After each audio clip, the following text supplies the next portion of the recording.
23.1.2013 tarihli Cumhuriyet Halk tarihinde Cumhuriyet Halk Partisi İzmir Milletvekili Bilgin Ayman Güler'in Kürt milliyetçiliğini bana ilericilik ve bağımsızcılık diye yutturamazsınız.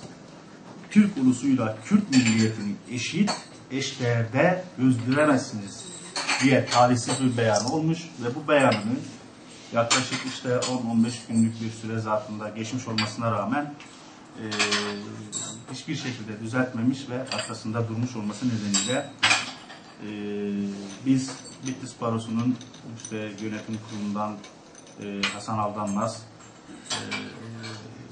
ben Baro Başkanı olarak ve yine yönetim kurulu üyelerimizden Kadir Köstekçi,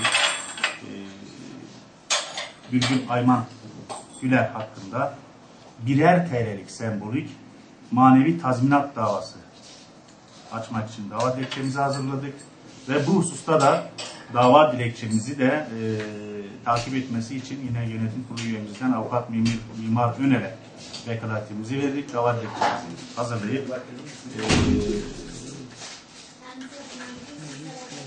Bilgin Ayman Güler hakkında tazminat davası açtık. Bu beyan talihsiz bir açıklama ve arkasında durulması, bir düzeltme yapılmaması nedeniyle bizleri de üzmüş, etkilemiştir.